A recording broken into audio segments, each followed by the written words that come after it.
हम लोगों ने टॉपिक कंप्लीट किया था इससे पिछले वाले लेक्चर में, और वो टॉपिक ये था chemical properties of the carbon compound. ठीक है, यानी कार्बन कंपाउंड की हम केमिकल प्रॉपर्टीज में 2 पॉइंट कवर कर चुके थे, जिसमें पहला पॉइंट था हमारा कंबशन, दूसरा पॉइंट था हमारा ऑक्सीडेशन। ठीक है, तो कंबशन का मतलब होता है किसी भी सब्सटेंस को आप एयर की प्रेजेंस में हीट करें। ठीक है, एयर की प्रेजेंस में क्या करें, उसको हीट करें, तब वो चीज क्या कहलाएगी, कंबशन कहलाएगी। ठीक है ना।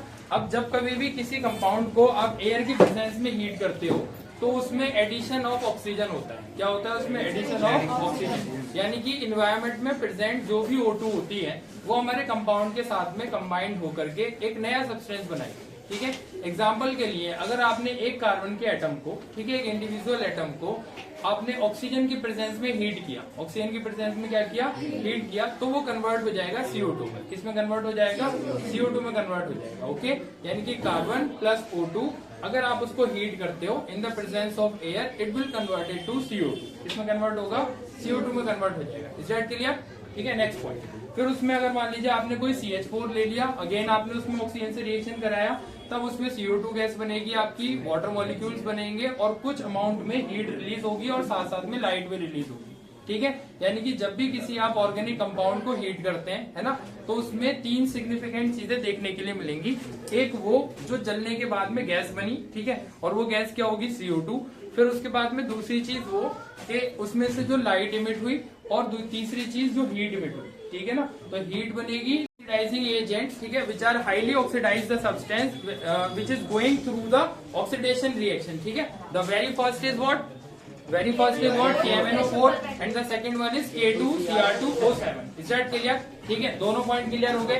पहले पॉइंट में हमने कंबशन किया, कंबशन में क्या हुआ कि एनवायरनमेंट के अंदर जो ऑक्सीजन अवेलेबल थी उसकी हीट होने की वजह से, है ना, कंपाउंड को हीट करने की वजह से उस कंपाउंड के साथ में रिएक्शन करी, कार्बन डाइऑक्साइड बनाया, प्लस में उसमें वाटर मॉलिक्यूल भी बन सकते हैं, है ना, अगर हमारा कार्बन का जो ग्रुप है या फिर जो चेन है वो बड़ी है। ठीक है ना, और फिर साथ साथ में हीट बनेगी और साथ साथ में क्या बनेगा?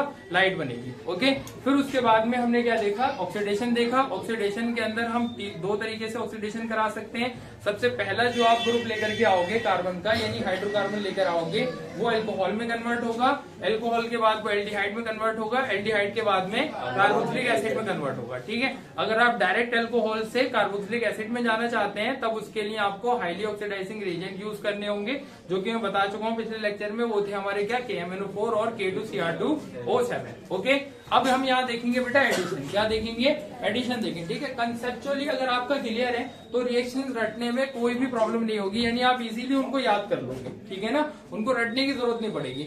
अब एडिशन का मतलब क्या है कि आप क्या करना चाहते हैं कि कुछ नई चीजों को, है ना, कुछ नई चीजों को अपने एग्जिस्टिंग कंपाउंड के अंदर ऐड करना चाहते हैं। अपने एग्जिस्टिंग कंपाउंड के अंदर क्या करना चाहते हैं? ऐड करना चाहते हैं। ठीक है, अब देखिए एग्जिस्टिंग कंपाउंड के अंदर आप ऐड तब कर सकते हो जब उसके पास कैपेसिटी बची हुई है और बॉन्ड बनाने की। ठीक है, उसके पास क्या बची हुई है?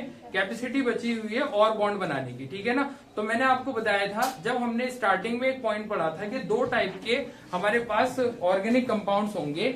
एक होंगे आपके सैचुरेटेड ऑर्गेनिक कंपाउंड और एक होंगे अनसैचुरेटेड ऑर्गेनिक कंपाउंड। ठीक है, अब अनसैचुरेटेड वाले जो थे या फिर जो सैचुरेटेड वाले थे उसमें आगे बॉन्ड बनाने की कैपेसिटी नहीं होती, यानी कि उसके जितने भी बॉन्ड्स होते हैं वो कंप्लीटली बॉन्डेड होते हैं। कंप्लीटली क्या होते हैं? बॉन्डेड होते हैं, और वो सभी सिंगल बॉन्डेड होते हैं। सभी कैसे होते हैं? सिंगल बॉन्डेड होते हैं। ठीक है, इतनी बात क्लियर है, सब जानते हैं। फिर उसके बाद में हमारे पास से अनसैचुरेटेड हाइड्रोकार्बन एसिड। ठीक है, तो वो कितने टाइप के? 2 टाइप के। कितने टाइप के?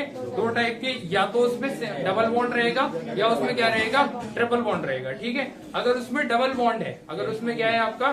डबल बॉन्ड है। ठीक है ना, तो डबल बॉन्ड के लिए हम ऑक्सीडेशन एडिशन रिएक्शन करा सकते हैं। ट्रिपल बॉन्ड है तब भी हम उसमें एडिशन रिएक्शन क्या कर सकते हैं? करा सकते हैं। ठीक है, लेकिन सैचुरेटेड वाले में एडिशन रिएक्शन नहीं होगी। सैचुरेटेड वाले में एडिशन रिएक्शन नहीं होगी। ठीक है ना, अब इसका हम एग्जांपल देख लेते हैं। ठीक है, एग्जांपल के लिए मान लीजिए मैंने यहाँ ले लिया बेटा एथीन। क्या ले लिया?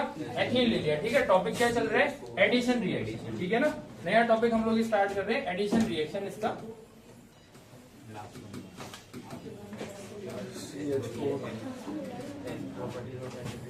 देखिए आपने इसमें एग्जांपल के लिए ले लिया CH2 और CH2। इसका नाम बताओ बच्चों क्या होगा? मेथ 8 और डबल बॉन्ड है, क्या बनेगा? एथीन। एथाइन नहीं बेटा, एथीन है ना, इन बनेगा नहीं है। आइन तब होता है जब सर 3 बॉन्ड होते हैं। आइन कब होता है? जब इसमें कितने बॉन्ड होते हैं? 3 बॉन्ड होते हैं। अब हमें इसका एडिशन कराना है और एडिशन करा करके हम इसमें H2 ऐड कराना चाहते हैं। क्या ऐड कराना चाहते हैं? H2 ऐड कराना चाहते हैं। पहले रिएक्शन समझ लेते हैं, रिएक्शन क्या होगी, उसके बाद में समझेंगे क्या रिएजेंट हमने लिया और क्यों लिया, ठीक है ना। तो देखो रिएक्शन कराने के लिए यहाँ पे डबल बॉन्ड है। अब क्योंकि ये अनसैचुरेटेड है, that means it has the capacity to add more atoms, ठीक है, इसके पास में कैपेसिटी है नए एटम्स को ऐड करने की।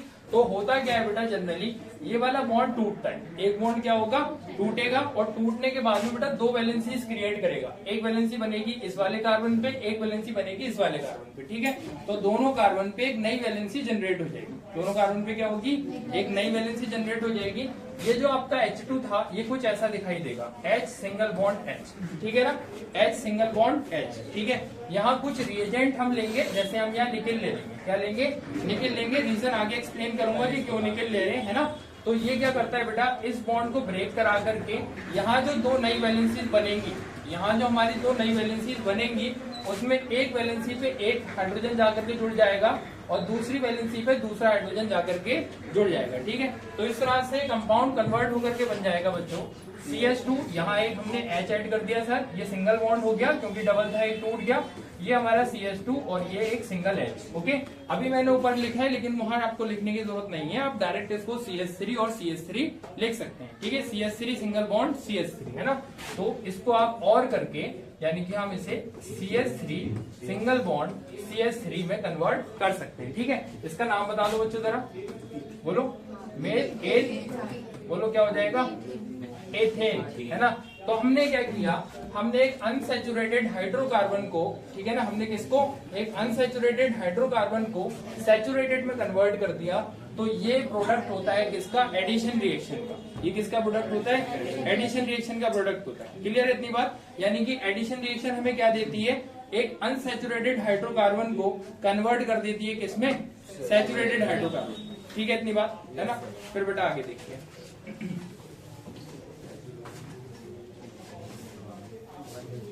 देखो इसमें एक नोटिसेबल पॉइंट है बेटा, सुनना है ध्यान से। It is important to note that oils and the fats are the chemicals और the chemically same compounds. Oils which are solid at room temperature are called fats. यानी कि जो ऑयल और फैट है ना, वो केमिकल कंपोजिशन के according same होते हैं। केमिकल कंपोजिशन के अकॉर्डिंग क्या होते हैं? सेम होते हैं। और उसमें जो आपका ऑयल होता है, अगर वो रूम टेम्परेचर पे सॉलिड है, अगर वो रूम टेम्परेचर पे कैसा है? सॉलिड है, ठीक है, तब आप उसे क्या बोलते हैं? फैट बोलते हैं। तब आप उसे क्या बोलते हैं? फैट बोलते हैं, ठीक है।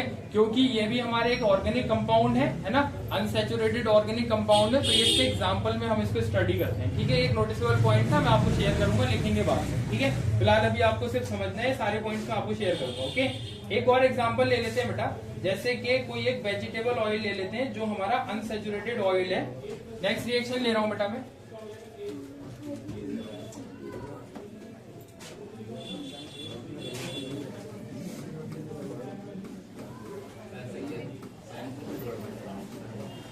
ठीक है। ये हमारे एक वेजिटेबल ऑयल है, उसका जर्नल फॉर्मूला लिया हुआ है हमने, ठीक है ना। हमने क्या लिया है यहाँ? जर्नल फॉर्मूला लिया है, तो इसे बोलते हैं हाइड्रोजिनेशन ऑफ ऑयल्स, ठीक है। ये रिएक्शन क्या कहलाती है?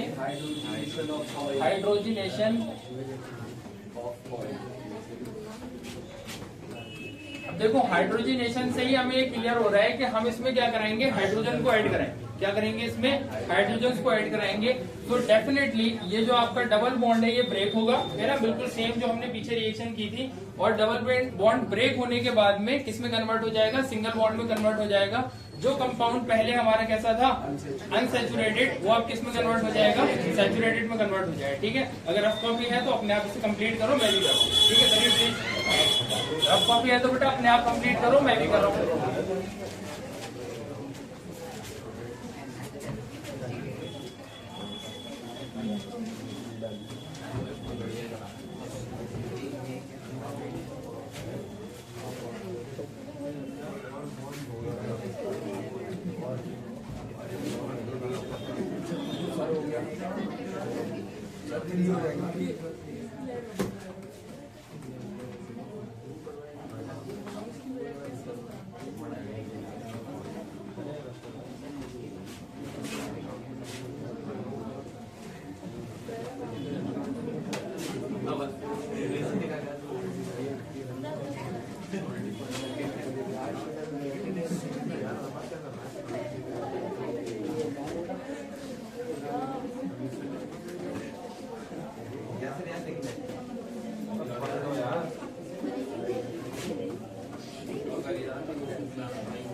देखिए बेटा प्लीज, इसमें क्या होगा, ये जो पहले आपने अनसैचुरेटेड लिया था ना, ये हमारा अनसैचुरेटेड ऑयल था जो कि लिक्विड स्टेट में था। किस स्टेट में था? लिक्विड स्टेट में था, क्योंकि इसमें डबल बॉन्ड्स थे। क्योंकि इसमें क्या थे आपके?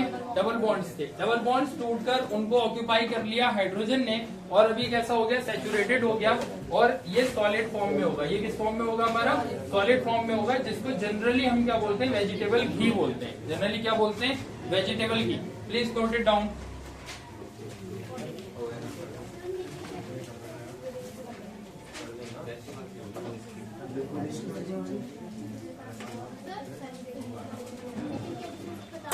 हाँ, अभी एक्सप्लेन।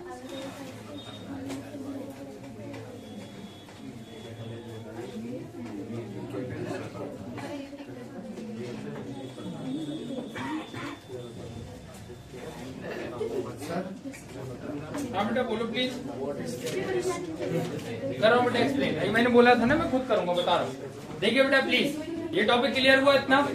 अब देखिए क्या होता है, बहुत सारी रिएक्शंस हमारी ऐसी होती हैं जिनको इनिशिएट कराने के लिए हमें कुछ अमाउंट ऑफ एनर्जी या फिर किसी भी टाइप की हीट, है ना, या कोई भी एक एक्टिविटी एज अ इनपुट देनी होती है। ठीक है, कोई भी एक एक्टिविटी एज अ इनपुट हमें देनी होती है। ठीक है, तो वो सारी रिएक्शंस, ठीक है, वो सारी रिएक्शंस, जिन रिएक्शंस में किसी भी एक्सटर्नल इनपुट की जरूरत नहीं होती, चाहे वो in the form of heat हो, चाहे वो in the form of sunlight हो, चाहे वो in the form of steering हो यानी कि फिजिकल एक्टिविटी, या फिर किसी भी टाइप की एक्सटर्नल एनर्जी। ओके, अगर आप उसमें नहीं लगाते हैं तब उसको बोलते हैं हम क्या?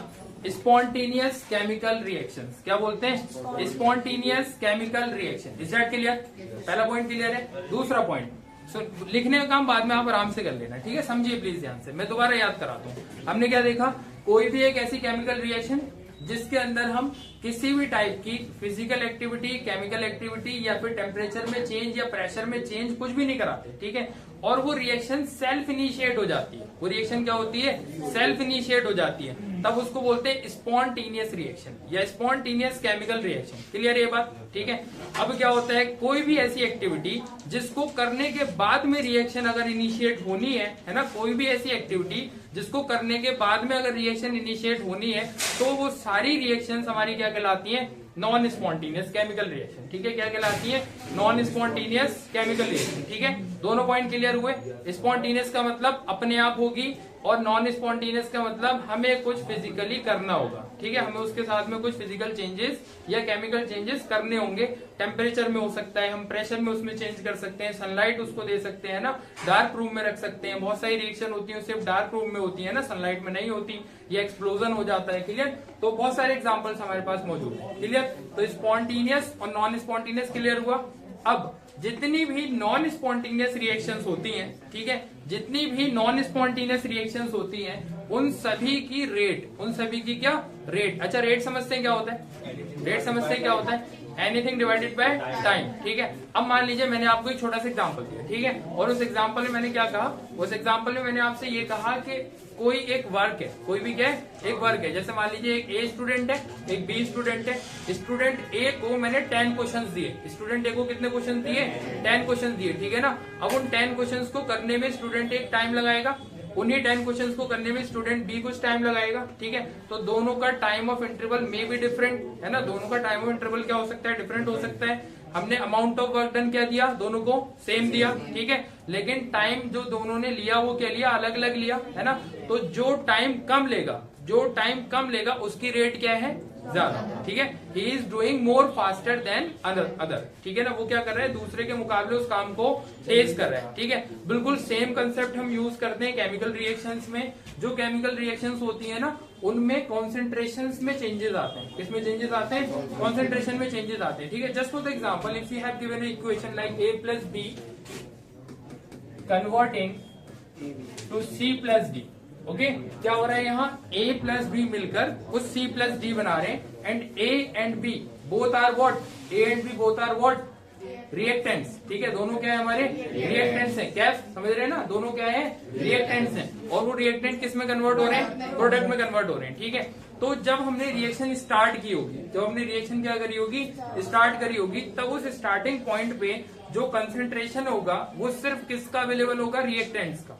यानी कि हमारे पास क्या होंगे, सिर्फ रिएक्टेंट्स होंगे ना। अब जैसे ही रिएक्शन होना शुरू होगी तो जो रिएक्टेंट्स का कंसेंट्रेशन है वो कम होता जाएगा और जो प्रोडक्ट का कंसेंट्रेशन है वो क्या होगा, बढ़ता जाएगा। ऐसा ही होगा, ऐसे ही केमिकल रिएक्शन होती है। ठीक है, जैसे अगर H2 और O2 आपने लिए और वो कन्वर्ट हो रहे हैं किसमें, H2O में। किसमें कन्वर्ट हो रहे हैं, H2O में कन्वर्ट हो रहे हैं। ठीक है, तो इनिशियल स्टेट में कुछ क्या होगा कि H2 और O2 की वैल्यू क्या होगी, ज्यादा होगी। ठीक है, फिर वो धीरे धीरे कम होते होते किसमें कन्वर्ट हो जाएगी, H2O में कन्वर्ट हो जाएगी। ठीक है, यही केमिकल रिएक्शन होने का काम होता है ना। अब हमें इसमें ये देखना है कि रेट किस तरह इन्वॉल्व है ना, क्या चीज इन्वॉल्व है, रेट किस तरह इन्वॉल्व है। ठीक है, अगर हम इसको टाइम के रिस्पेक्ट में देखें, बाद में किसके रिस्पेक्ट में देखें, टाइम के रिस्पेक्ट में देखें कि इतने टाइम में यानी कि 10 सेकंड के अंदर हमारे 10 मोल्स, हमारे कितने मोल्स, 10 मोल्स या फिर 10 पार्टिकल कन्वर्ट हो गए 9 पार्टिकल ऑफ अनदर एटम में। किसमें कन्वर्ट हो गए, 9 पार्टिकल्स ऑफ अनदर मॉलिक्यूल में, एटम में, कंपाउंड में। ठीक है, वट एवर यू से आप कह सकते हैं, जो भी आप एग्जाम्पल लेंगे उसके अकॉर्डिंग।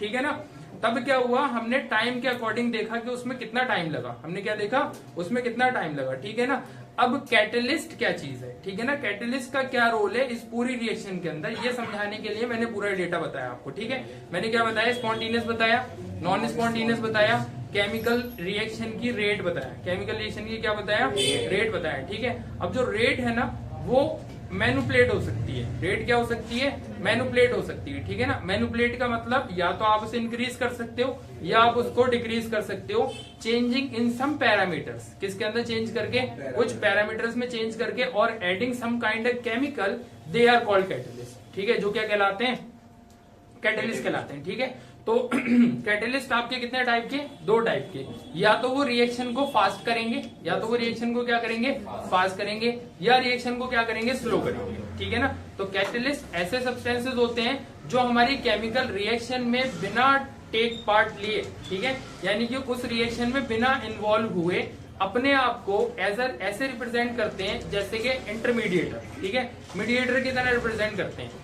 ए मॉलिक्यूल को बी मॉलिक्यूल के साथ में कोलैबोरेशन करना था और बनाना था क्या, C+D। क्या बनाना था, C+D। ठीक है ना, लेकिन किसी केमिकल फैक्टर की वजह से या फिजिकल फैक्टर की वजह से ए और बी में जो कोलैबोरेशन होना है उसमें टाइम क्या लग रहा था, ज्यादा, उसमें टाइम क्या लग रहा था, ज्यादा लग रहा था। ठीक है, तो उस टाइम को डिक्रीज कर देता है कैटलिस्ट, और टाइम को क्या कर देता है, डिक्रीज कर देता है कैटलिस्ट। या फिर कोई रिएक्शन ऐसी है जो हम चाहते हैं कि स्लो, हम क्या चाहते हैं, स्लो। ठीक है ना, तो उस रिएक्शन के टाइम को क्या कर देगा, इंक्रीज कर देगा, उस रिएक्शन के टाइम को क्या कर देगा, इंक्रीज। ठीक है, तो जो कैटलिस्ट स्पीड को बढ़ाते हैं वो हमारे कैटलिस्ट ही कहलाते हैं, और जो स्पीड को घटाते हैं वो मॉडरेटर कहलाते हैं। वो क्या कहलाते हैं, मॉडरेटर कहलाते हैं। ठीक है, क्लियर हुई इतनी बात, है ना। अब कैटलिस्ट के बारे में एक बात और समझो कि जो कैटलिस्ट है ना वो कभी भी अपना खुद का किसी भी तरीके का केमिकल कॉम्पोजिशन रिएक्शन को नहीं देते।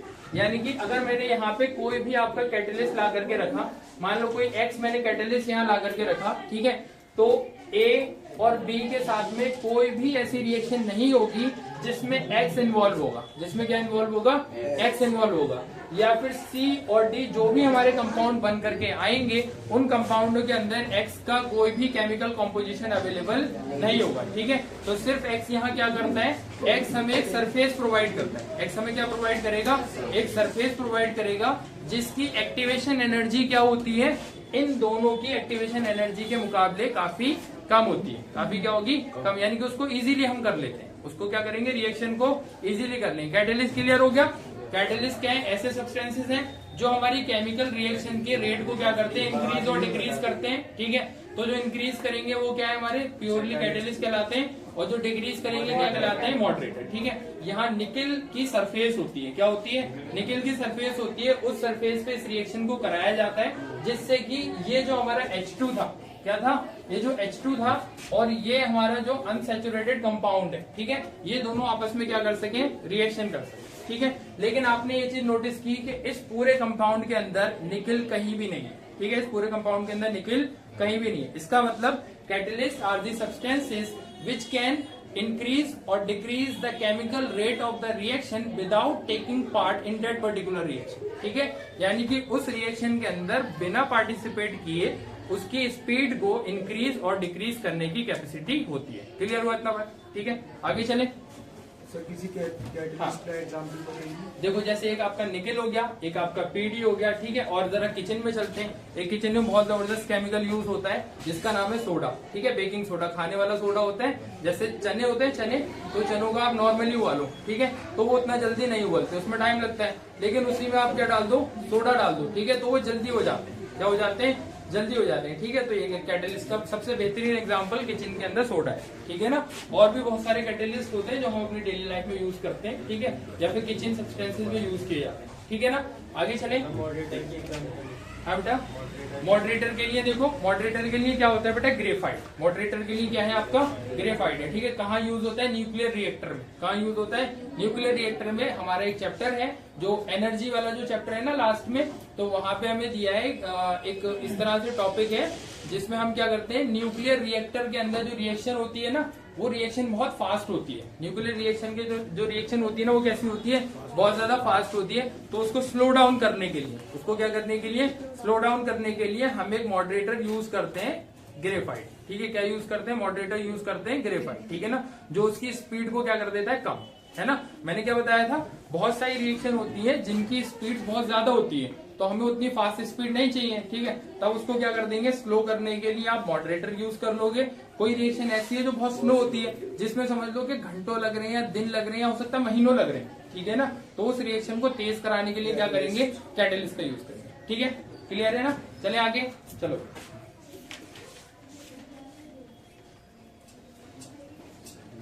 नेक्स्ट पॉइंट है बेटा सब्स्टिट्यूशन रिएक्शन, ठीक है। अब यहाँ सब्स्टिट्यूशन का क्या मीनिंग है? कोई बताएगा मुझे? What does the substitution mean? ए भी जो है सर मतलब सब्स्टिट्यूट कर रहा है, मतलब एक केमिकल एटम जो है। सिर्फ सब्स्टिट्यूशन वर्ड का मीनिंग बता दूंगा। तोड़ना नहीं होता, रिप्लेस। वेरी गुड, ठीक है। जिया बता रहे हैं हमारे, है ना, रिप्लेस। यहाँ सब्स्टिट्यूशन का मतलब है कि हम क्या करेंगे कि कोई एक बॉडी हमें दी होगी, केमिकल बॉडी, ठीक है। उस केमिकल बॉडी के अंदर मल्टीपल एटम प्रेजेंट हो सकते हैं, ठीक है ना। जैसे अगर CH4 है, जैसे क्या है हमारा? CH4 है, ठीक है ना। तो उस CH4 के अंदर हाँ नाम हम ले सकते हैं, लेकिन मैं CH4 इसलिए बोल रहा हूँ ताकि C और 4H अलग अलग पता लगे, ठीक है ना। अब ब्यूटेन से ये क्लियर नहीं हो रहा है ना, सभी को अभी याद नहीं हुआ अभी तक। ब्यूटेन से ये बात क्लियर नहीं हो रही कि उसके अंदर कितने कार्बन है और कितने हाइड्रोजन, ओके। तो अगर मैंने CH4 बोला, that means we have 1 carbon and 4 hydrogen atom, okay. तो यहाँ कितने एटम्स हैं? 5 एटम्स हैं, जिसमें एक आपका क्या है? कार्बन, और दूसरे 4 क्या है? हाइड्रोजन, ठीक है ना। तो उन चारों हाइड्रोजन में से हम क्या करेंगे? किसी एक हाइड्रोजन को निकाल कर उसकी जगह कोई और एटम ला करके रख देंगे, ठीक है। उसकी क्या करेंगे? कोई और एटम ला करके रख देंगे। मोस्ट ऑफ द केसेस में हम इसकी रिएक्शन कराते हैं हेलोजन से। किससे रिएक्शन कराते हैं? हेलोजन से, ठीक है। मैं बहुत प्राउड फील करूंगा अगर किसी ने हेलोजन के सारे हेलोजन के नाम बता दिए। Very good. ट्रिक के साथ में, ट्रिक के साथ में बता दो क्या था? बोलो, ट्रिक के साथ में बोलो क्या था? जो एकदम श्योर है वो हैंड रेस करे। नहीं, हाँ गुड। फातिमा बता रही है हमारी फिसली बुरी इंटेलिजेंट आती है ना, यानी FCl-Br है ना, और ये आयोडीन और एंटेस्टाइडिन, ठीक है। क्या ट्रिक बताई थी? फिसली बुरी इंटेलिजेंट आंटी, ठीक है ना। क्या होगा? फिसली का मतलब ये क्लोरीन है, ये हमारा क्लोरीन है, ये क्या ब्रोमीन है, ये आयोडीन है, और इतने ही हम यूज करते हैं, इतने क्या करते हैं हम यूज करते हैं। लेकिन ये एंटीमनी नहीं है, ठीक है। एक बच्चा एंटीमनी बोल रहा है, ये है हमारा क्या? एंटेस्टाइडिन। क्या चीज है? एंटेस्टाइडिन। हो सकता है प्रोनाउंसिएशन में मैं भी थोड़ा लैग कर रहा हूँ, आप लोग बुक में देख लेना। Just because of it is a radioactive and we don't use it in any kind of reaction, ठीक है। किसी भी रिएक्शन में हम इसका यूज नहीं करते, डेट्स व्हाई इसको जो है ना रिमेम्बरेबल नहीं है, याद नहीं भी करेंगे तो चलेगा, ठीक है। चलिए आगे देखिए बेटा प्लीज। ये सभी के सभी किस ग्रुप के एलिमेंट है? हाँ, हेलोजन, है ना। इनको इसीलिए हेलोजन फैमिली बोलते हैं। अच्छा, ग्रुप नंबर कोई बता सकते हैं? 17। वेरी गुड, ठीक है। डेट्स इंटरेस्टिंग थिंग, है ना। हमें इसका नंबर भी याद है, ठीक है ना। जहाँ ये 12th क्लास के बच्चों को नहीं पता होता, समझ रहे, और तुम 10th स्टैंडर्ड में होकर के तुम्हें इसका नंबर याद है, तुम्हें ये पता है कि ये हेलोजन है, डेट्स अ बिग थिंग, ठीक है ना। अब इसमें क्या होता है? देखो, फ्लोरीन हमारा हाईली रेडियो एक्टिव एलिमेंट है। फ्लोरीन कैसा हमारा? हाईली रेडियो एक्टिव एलिमेंट है, और गलत बोल रहा हूँ, हाईली इलेक्ट्रोनेगेटिव एलिमेंट है। कैसा है आपका?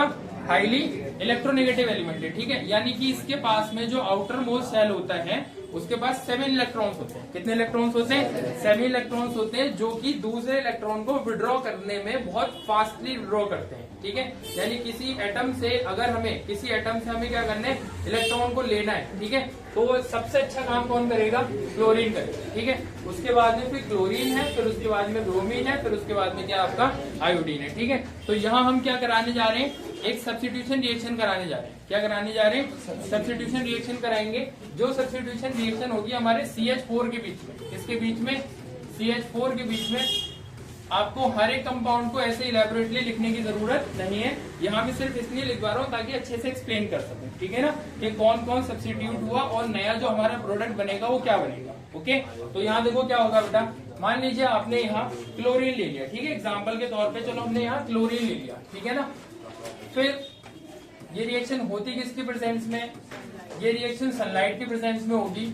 अब ये जो Cl2 है, इस Cl2 को मैं कुछ इस तरह से भी लिख सकता था, Cl और Cl। ठीक है, तो इसमें ये H और ये Cl, ये हमारे क्या हो जाएंगे? सब्स्टिट्यूट हो जाएंगे, यानी कि इसमें से हट जाएंगे। ठीक है ना, और ये वाला जो Cl होगा वो आकर के लग जाएगा इस कार्बन के साथ में, तो कंपाउंड हमारा कुछ ऐसा दिखाई देगा।